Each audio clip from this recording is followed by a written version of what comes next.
Hello, assalamu alaikum, good morning, khush amdeed. Ji ayanu, khuyumorkha, pakhair, raghale, washmali, ladies and gentlemen. Welcome to World This Morning, which is a Hashmi. Subah bakhair to everyone watching right now.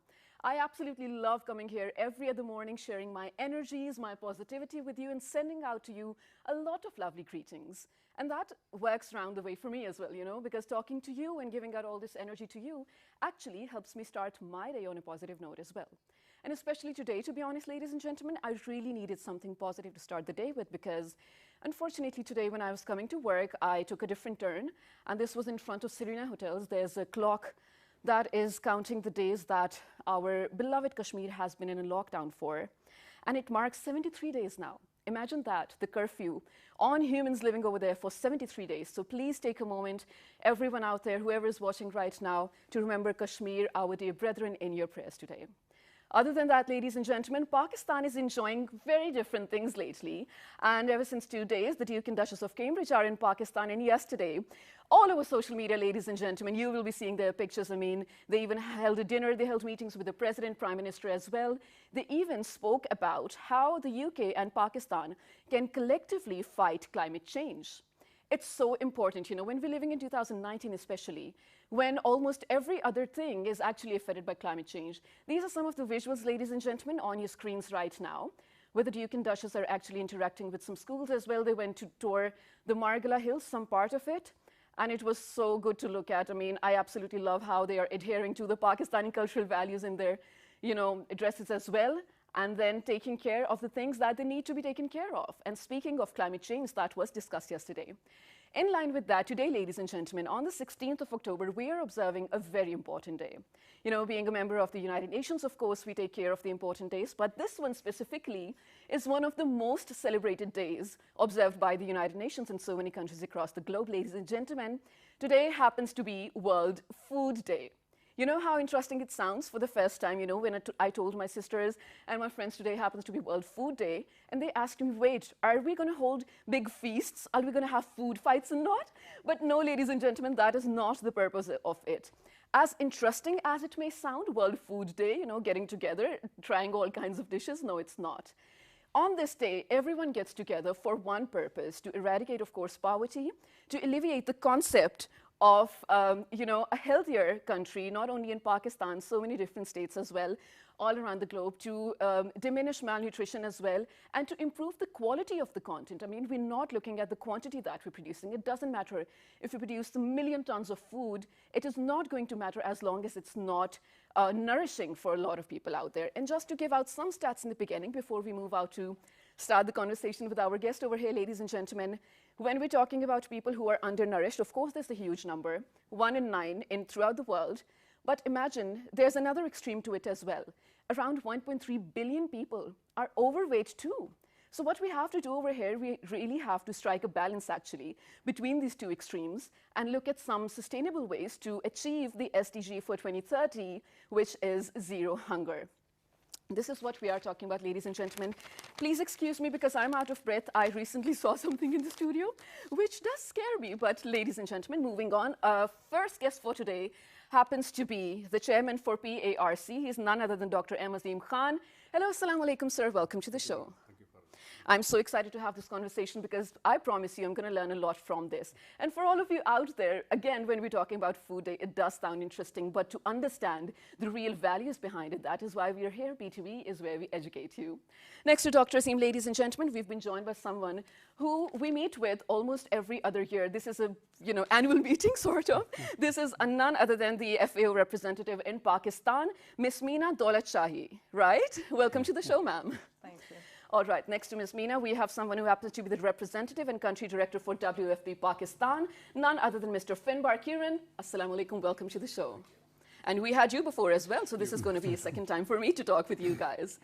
Next to Mr. Finbar, ladies and gentlemen, we have someone who happens to be the country director for OXFAM. He's been on the show before as well. That is why we have them back again, because they are the very apt people we need to talk to right now. This is none other than Mr. Mohammad Kazil Pash.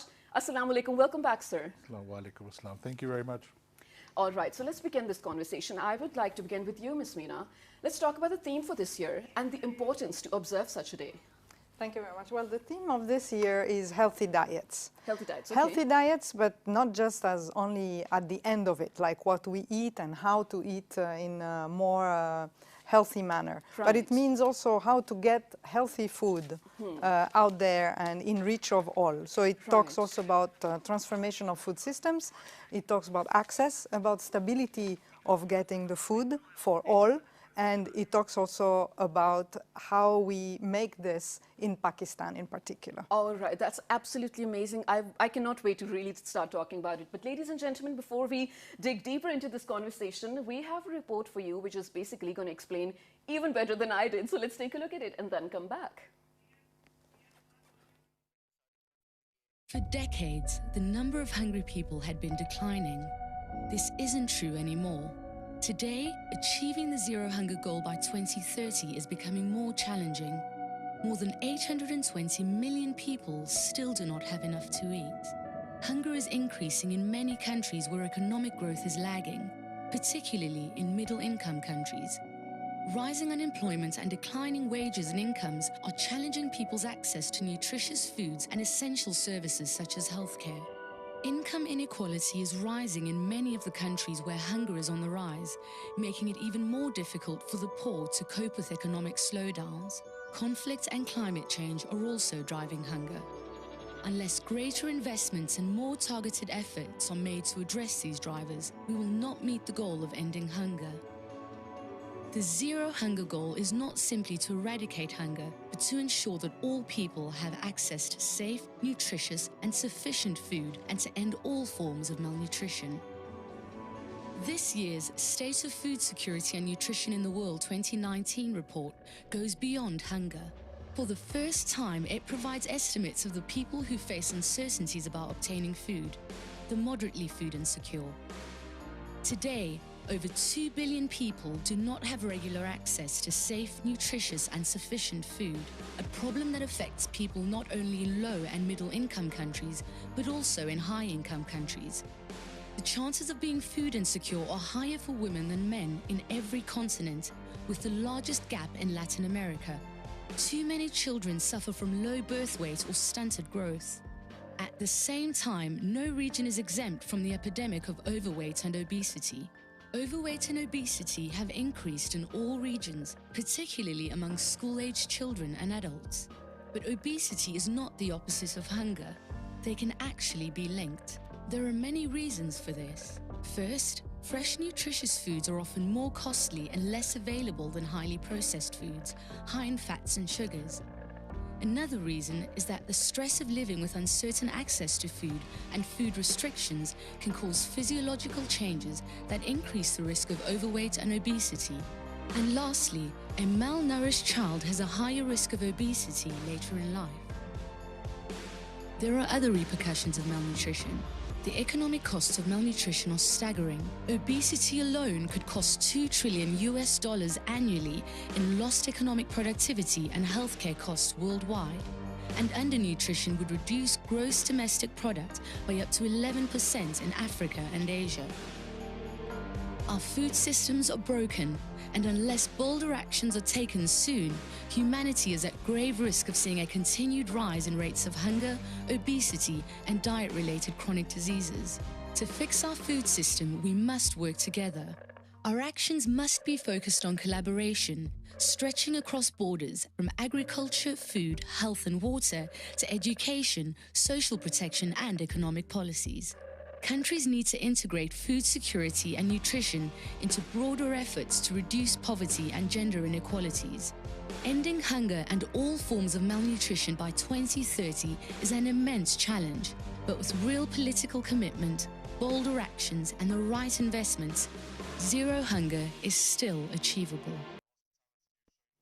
All right, ladies and gentlemen, that's absolutely true, and that is what I want to talk about as well when we are looking at the SDGs, Zero Hunger. It looks impossible to me, but is it really? Is it realizable even in this short period of time? When we're talking about, food levels throughout the globe, 47 countries are on an alarming level, which include, of course, Yemen, Zimbabwe, and other countries as well. And one country is seriously alarming, that being Africa. So, sir, let's start with you. Is the SDGs, Zero Hunger, actually realizable? very truly, if we just look at the pace at which we are currently progressing, it sometimes looks that maybe it is very ambitious from our perspective. Right. Because we 2011 nutrition survey report is with us, and now the latest report that has been recently published in 2018 is also with us. So our progress is very, very marginal, very, very slow, I tell you.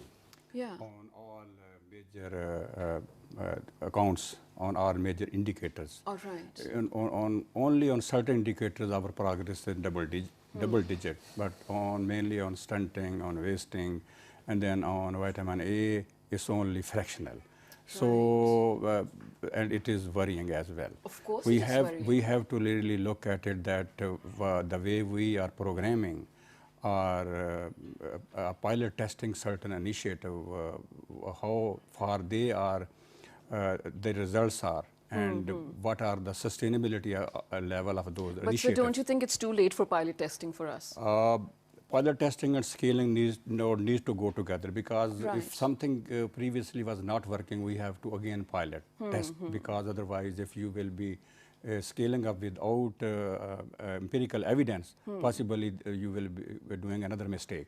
We, to have a correct course, we have to pilot test certain new things, and the previous successes we have to scale up at a massive scale in a very quickest fashion. We cannot wait anymore. Of course. A window of time is available with us. But I think rather than thinking exogenous solutions always, we have to know plan indigenous solutions. Right, absolutely. That could be the possible solution for, and we can achieve these progress on these goals and targets in a rapid fashion, and maybe we will talk a little bit more what could be the possibilities. Right. But we have to really change our track. Of course. And make it more indigenous, more sustainable, viable, affordable under our context. Right, absolutely. It has to be contextual at this point. Oh, so sorry for the slip of tongue. But at this point in time, when we are looking at so many different parts of the world, when of course, I mean, I was reading something very interesting. I already spoke to them about it. But when we're looking at Southeast Asia, countries like Pakistan or in this region, if they have to cope up with the climate change and the menace of climate change, they definitely require billions of dollars to do so. But as compared to a place like Madagascar, where nature can do it for free. So we really have to make it contextual at this point in time, ladies and gentlemen. But still talking about the SDG Zero Hunger, you said, sir, the process is slow, while experts out there say the process is reversing. Mr. Finbar, do you agree with this? But you can agree to disagree as well. Well, it's interesting you asked the question beforehand, and I always call awkward questions good questions, because it's a very awkward question. I think the way to look at it is that it would be less than acceptable for us to accept anything less than zero hunger. Right, true. I think we couldn't relax if there's one person out there who isn't getting enough to eat. Right, absolutely, I agree. And I think while it's a challenge, it's not an insurmountable challenge. We know what needs to be done. It's not like we don't know what needs to be done. Exactly. There's many aspects to it, and it will take time, but we couldn't leave anybody behind. How could we abandon? True. So how could the target be anything less than zero hunger? Absolutely. Hunger. And thank you so much for saying that we cannot leave anyone behind. I mean, even when you're looking at kids from Yemen, we're looking at kids from Africa. No one is child of a lesser god. Everyone deserves equal attention to this. But Mr. Qasilbash, I'm going to change my question for you a little bit. In terms of Pakistan specifically, 36% of Pakistani households are food insecure. What factors do you think contribute to this? Well, I mean, the two main factors that contribute to food insecurity in Pakistan, one is, of course, the access to food itself. All right.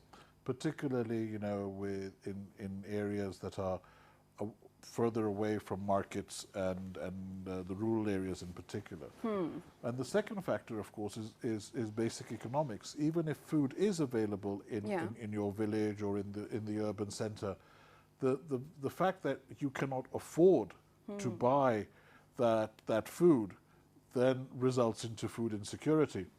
Or on the other hand, as you mentioned earlier on, and in the clip, it was also clear that if the food is not of high quality, if it's not nourishable, then that too will impact food insecurity. And of course, if the food is of less than of good quality, it will be at a lower price. The people who can afford to buy that at that lower price will buy it, but then their nutritional status will not improve. Right, absolutely. And speaking of the nutritional status, when we're looking at Pakistan, lady and gentlemen, Pakistan is an agrarian society, right? And a major amount of the workforce in Pakistan belongs to that sector. Now imagine a huge number of people working in that sector, producing and supplying food to the, let's say, the elite class, but they themselves are food insecure, sir, to look at, I mean, all those farmer households in the rural areas. Is there anything that can be done to balance this out? That's a very important aspect of this food production system, right, and food consumption. It's really very astonishing when we, although we are agrarian economy, right, very diversified country, huge natural resource base in terms of land, fertile land, right, water, fresh water availability, mountains, glacier melt, year-round supply of water. And then again, when we just try to understand having all these excellent resource base, why we are still malnourished, right, and even why we have this malnutrition problem in rural areas where food is produced, and we know that year-round we are producing. Right. Because of our biodiversity, our ecological diversity that we have in the country. Right. Species, diverse number of species. We take the case of livestock, almost more sheep, goat, right, cattle itself. Cattle, buffalo, then vegetable, more than 28, 30 vegetable, 35 fruits, type right, of fruits coming year round. The problem with us is we over time, maybe 3 decades back, the villages at the household level, particularly in the rural areas, farmers was trying to have their own food, produce their own food. But slowly, gradually, because of over commercialization, they started relying on commercial food. Right. Food first go to the towns, supermarkets, yes, supermarkets, then it come back to the villages. That's really disconnect. Really, at some stage, we consciously or unconsciously we enter into that phase. That's not really advisable. And I appreciate that the current government promoting, although not fully understood, and some people try to make joke out of it, like rural poultry. It's the revival of our traditional food systems. And then FAO is supporting historically in promoting kitchen gardening, these kind of things. Right. So these, and also because technology has changed, and that technology was now passed down to the villages, particularly the women who were involved in food production and then food handling. So we didn't really help them to understand technological changes, not link them with, because now there are hybrids are available. Those are not available at village level or maybe in the towns, maybe in big towns or on a big seed centers or seed stores. So those missing links, we have to really reconnect that. And also we have not recognized indigenous recipes. Because conventionally the pregnant women, women after birth, they were receiving special diets. And their families were preparing those diets, and those were full of nutrition. Absolutely. We have not worked on those food processing systems, food recipes that were very popular and very nutritious, and that can be processed at local level and provided to these kind of different age categories. So I think we need to really bring those production systems, household level food production systems back, and then that will start taking care of. And it's not a very difficult part, because In vegetable, only after one season, Okay. where families can become self-sufficient if they will be properly supported. Right, It's not a very absolutely. long process. It involves short process.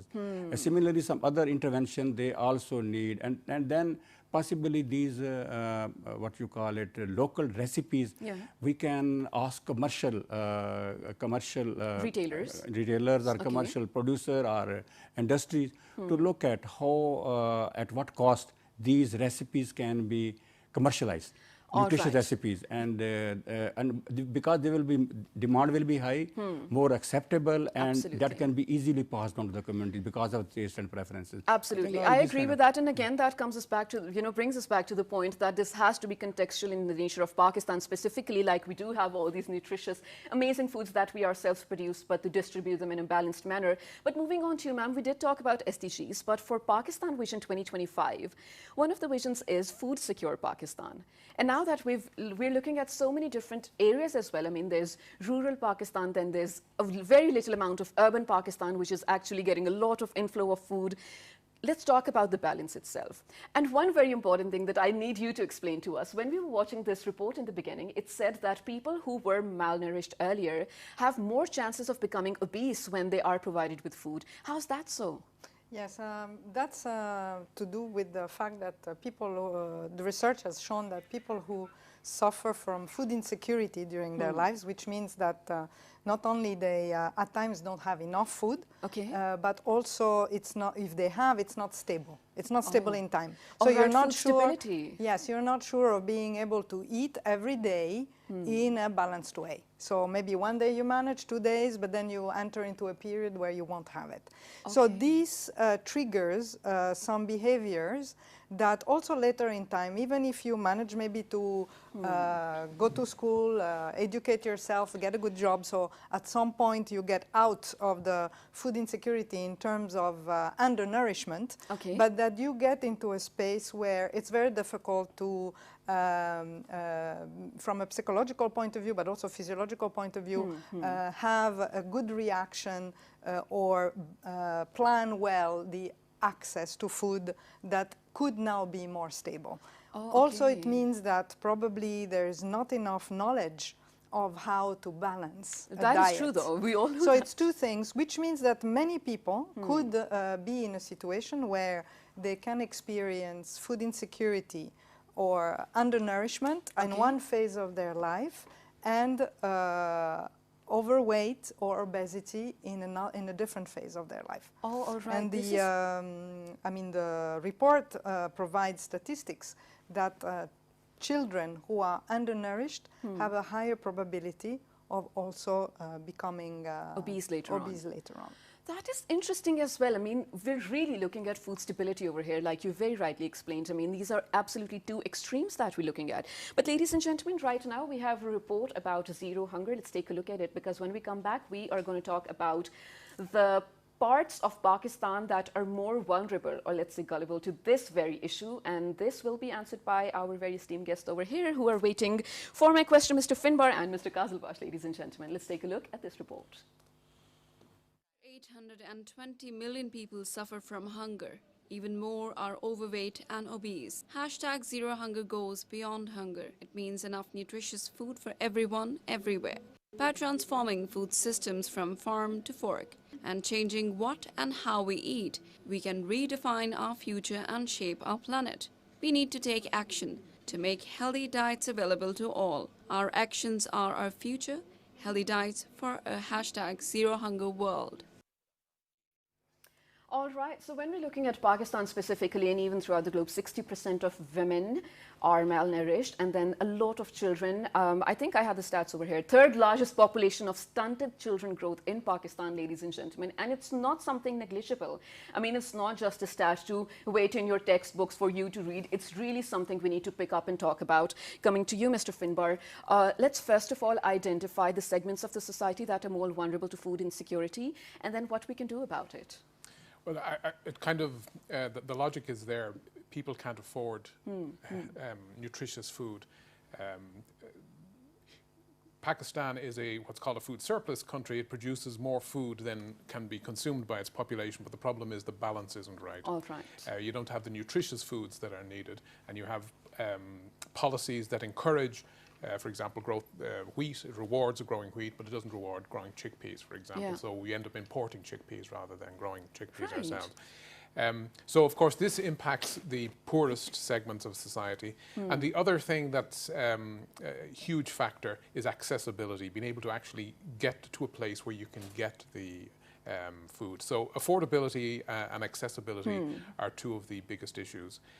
You do have a government policy that's about to be launched to tackle the issue of stunting as a social protection, in other words, to catch the people who are in that condition or who are heading into that condition. But of course, what you really need in the long term are policies that open up the markets in such a way that people can access and they can afford nutritious food.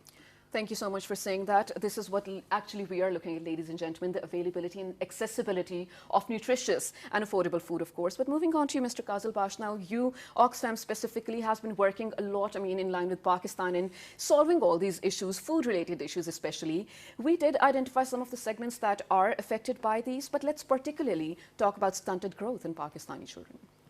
Thank you. Yes, of course, when looking at stunting, you need to look at it from a particular context and holistically.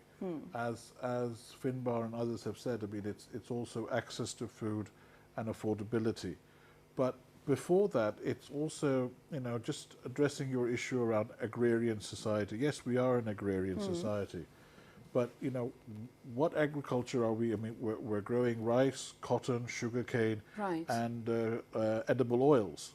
Now, none of these will address your zero hunger issue. Okay. You see, it's things like what Dr. Saab was saying, vegetables, poultry, egg production, things like that. But our policies here encourage the production of these 3-4 large commercial crops, because that's where we get our foreign exchange from.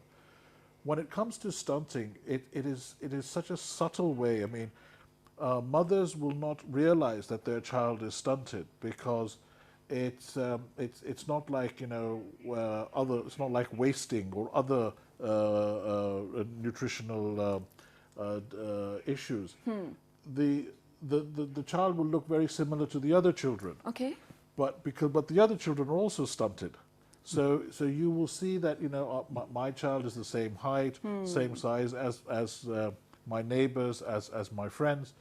But with stunting, it is in such a subtle way that what happens is that it is irreversible, so you are intellectually and physically challenged.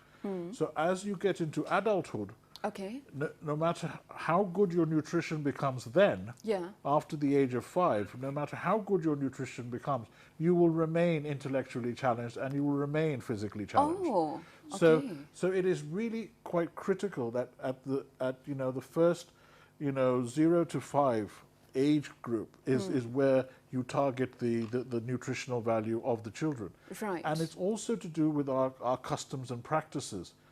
We previously used to eat raw food, raw full carrots, of nutrition, yes. raw carrots, cauliflower, turnip, cucumber, tomatoes. But now with our cooking practices, we cook them to death, so we lose their nutritional value. And then we add all the spices and garam masala and all that stuff, which really, yes, enhances the taste, but reduces the nutritional value. Right. So reintroducing raw food into the diet of the population is absolutely critical in order to ensure that you have a nutritional uptake of food. And the issue around as you mentioned, women being so malnourished, it's 64% of our agriculture is dependent on women. Yeah. From field to table, the women are involved in the production and of food. Right. Yet, due to our customs, practices, culture, women are paid less when they're when they're working in the fields. They have less access to food themselves.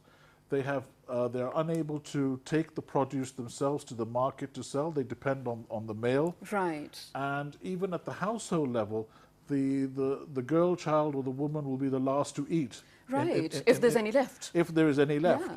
So it's to do it. You know, we have to look at things from a holistic picture when when we talk about nutrition, when we talk about stunting, and making sure that we, you know, immediately stop these archaic practices which are in fact affecting our nation. And you know, the elephant in the room that no one will talk about. No one will talk about, absolutely. Is the population growth. I mean, we need to understand that there is a limit to the carrying capacity of the land. Absolutely. If the land can only carry 200 people, putting 1,000 people on that same patch of land is going to result in inequality and result in difficulty. So thank you so much for explaining those are the elements there that we really need to, and OXFAM, along with FAO and WFP and the government, is working on addressing these issues. You very beautifully explained the issue at hand, and thank you so much for talking about population as well, because we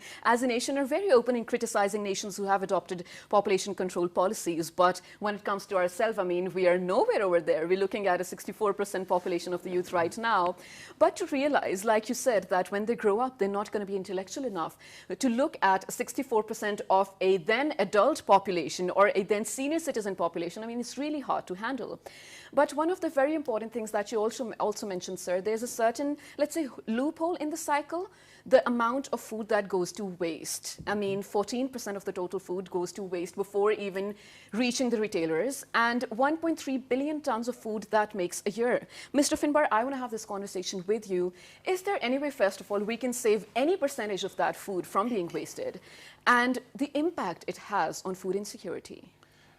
Well, it's an excellent question, which means it's an awkward question. There are things that we can do. Creating access to markets where people can bring their produce to sell, educating people about proper storage and maintenance, creating economic policies that encourage the right growth of the right things in the right places. All right.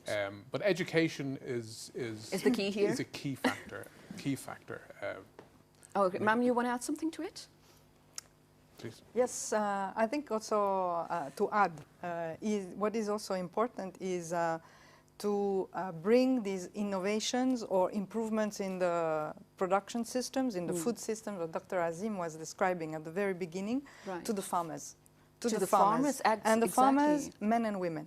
Because this is the other very important point that Dr. Kaiserbash and also Dr. Azim have raised. Absolutely. And food waste is at times as simple as not having the right cradles to bring the tomatoes or the peaches. And so when they arrive at the market already, although they reach a market, they're going to be, half of them will not be selling. Because they would be expired, or, you know, because they would have been compromised. Yes, exactly. So there is a lot of this that happens still here in Pakistan. So it is really also creating all the linkages between along all the value chain, but as a food system. So you have to look at what you want at the end, and then you have to look at your farmers, and usually it's the smallholder farmers. This is also where you have most of the potential of transformation of the food systems in the country. This is where you have still, although in terms of GDP it's gone down to 18% agriculture sector, but you still have 67% of all employment. Right, I agree with that. 40% of employment, of which 67% are women. Wow, so this tells you immediately a story, going back also to the education, going back to giving opportunities.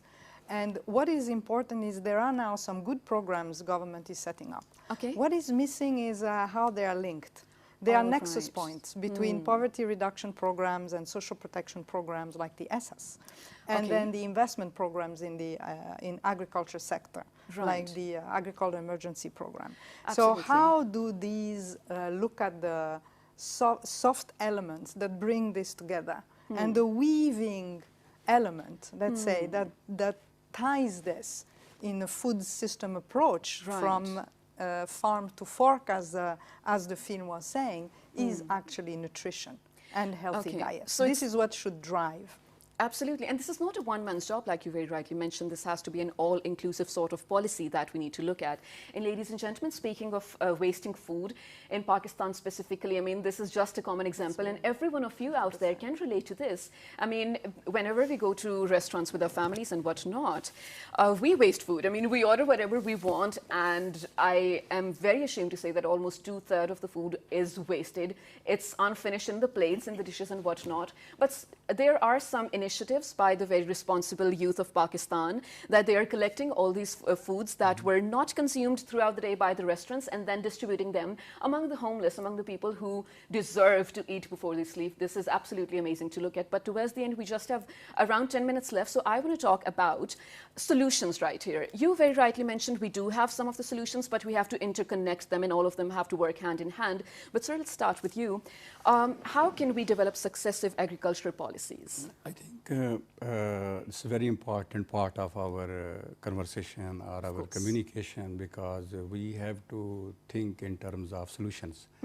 And we are very fortunate that during this regime, even the inaugural first speech of our Prime Minister, he talked about stunting and growth. wasting. He did, yes. And I appreciate that all stakeholders who have very strong concern, even UN agencies, they gradually they have been able to communicate at highest level to bring this issue at highest agenda. I was previously, I just joined few days back as the chairman of PRC. I was in the planning commission. I exactly understand what focus the government is currently have on this, achieving this. Right, that's why we said you are very apt to be here for this show today. I'm very thankful, and a lot of work. One is this report on Pakistan dietary guideline. Okay, so Pakistan dietary guidelines. I highly acknowledge that the UN agencies and then SUN on scaling up nutrition umbrella, and in collaboration with the food program and UNESCO and many others. Right. A lot of very important work had already been done. This dietary guideline, one can now understand because how to change his food habits, food behavior. This documentation can help him to decide. And this is a life cycle based document. Right, and relevant to Pakistan itself. Pakistan, the whole life cycle of a person, childhood, pregnant mothers, they can get clear guidance that what type of food they need to eat and how they can change lifestyle. Similarly, currently also this because issue is complex. As we are from this whole discussion, we understand. That is what we have established. It's a multi-sectoral as well. And multi-sectoral nutrition strategy at federal level as well as provincial level, supported under SUN umbrella, again supported by UN agencies, that is also with us now. Provincial as well as federal level, multi-sectoral nutrition, those are with us. Currently, this food consumption table, FAO is at the final stages now. Based on our own foods, regional foods, that was required because previously we were mainly banking upon or utilizing international information from other. Now we will be having our own food, regional foods, this information on food. Similarly, this early childhood development framework is currently at a very final stages. And other program, the policies, when I was in the planning commission during last week, we received 538 billion worth of rupees of project from health ministry taking care of human nutrition for next 5 years. Wow, that's good, right? It's a huge investment now coming from Pakistan. And similarly, in the planning commission, one initiative on this nutrition, where we were involved with academia, with development partners, we developed a very comprehensive PC1 that will be project will be implemented in 12 most vulnerable districts. So a lot of investment, lot of programs and policy changes, food security policy, our national Ministry of National Food Security launched in 2018. We have now a document, comprehensive document. Similarly, FAO currently supporting Ministry of National Food Security, having a robust food security and nutrition information system. So food outlook and all that will be shared frequently, quarterly at cabinet level, at highest level, where we are and what we need to do. So a lot of things are currently going on, and we hope that if they will be connected correctly and programmed rightly, we will be having some major improvements in collaboration with development partners, of course, civil society, farmer organization, UN agencies. Of course, I agree with that. Then we will probably, inshallah, have a food secure Pakistan. Very quickly moving on to Mr. Finbar, the solutions that you feel we can implement on, let's say, a federal, even provincial or individual levels as well. Well, one of the things I'd like to draw attention to, and we haven't really mentioned here, I won't say it's the only solution, but it's an essential part, and that is to encourage private sector. Yeah, and there's two aspects to that. One is that it needs to be regulated, but more importantly, the regulations need to be enforced. Regulations need to be enforced. You know, if we go back, for example, to the smallholder farmers, one of the problems they have is because they can't, for example, clean their food or they can't access markets, they're taken advantage of by the middleman who can clean their food and who can actually get their food. And so the farmer ends up getting a much lower price. Lower income, right. Yeah. So you have to get that balance. You absolutely need the private sector, but you need the private sector to know that regulation will be enforced and will be backed up, and that it isn't a matter of exploiting people who are in a less or in more vulnerable position. All right, wonderful. What about you, Mr. Qazilbash? I'd just like to basically end with just three key points. One is what we originally started with. You know, since the role of women is so critical in agriculture, and bringing the technology and ideas to the women, the agricultural extension services plays a key role. Okay. And it's very unfortunate here. So one action that we can take is getting more women involved in agricultural extension. Right, I agree with that. So that they can then talk to the women farmers or women growers themselves, rather than having male extension workers talking to women. The other point is, I mean, with all due respect to Dr. Saab, I mean, we have tons of policies. Yeah. It's the implementation is what the problem is here. Right, that's what Mr. Finbar mentioned as well. And we really need to start implementing our policies that are already in place in order to ensure a food secure Pakistan. And finally, we also need to look at our eating practices. Oh, of course. And you know, looking at how we should reintroduce the raw food concept into our diet. Right, and you know what, sir, from all of the things that you mentioned, one thing that keeps bothering me is that when we're looking at food insecurity, it's not just nutrition we're looking at. Even here, we're looking at minor issues like gender disparity. I mean, why does this even have to be a reason over here? But it is, ladies and gentlemen, unfortunately. Miss Meena, please, your closing note. In fact, I'm going to pose a question to you since you already mentioned one of the solutions. Do you think, in terms of foreign aid, food supply could be a viable solution? Well, in FAO, we usually advocate for local production, going local. Right, okay. First of all, because it has a lower footprint. Second of all, because Pakistan is endowed with really extraordinary natural resources. Absolutely. And it will be important that the food systems evolve so that production is sustainable, adapts to climate change, production systems adapt to climate change, so that you go with agroecological zoning, which is being done, by the way, but that's a fundamental piece. You have also a lot of nutritious, underutilized foods. Dr. Azim referred to this. So how to leverage that, how to bring your own people to have the right balanced diets based on what you can produce. And of course, what you won't be able to produce, you can import. And then, of course, there also you will have a balance that you will be able to export. But you will need to move towards a more value-added aspect, part of the value chain before you export, because this will bring back also to the country and increased, let's say, economic growth. Right, absolutely. Thank you so much for saying that. Thank you so much for being here, all of you, Ms. Meena, Mr. Qazilbash, Mr. Finbar, Dr. Azim. Thank you so much for all this information, especially early in the morning. We did need this with our breakfast plates today, to be honest. And one very important thing that you mentioned, Ms. Meena, is that climate change being a major influencer in this whole food supply chain, ladies and gentlemen.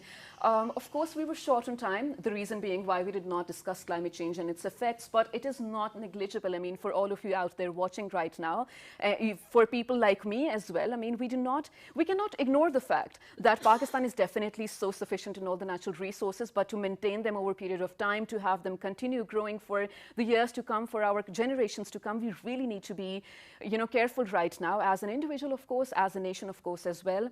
I really hope you learned something from this. Write us on a Facebook page with the name of Well This Morning, on Twitter, Well This Morning without a G, Daily Motion, or YouTube, Well This Morning. Take care. Good morning.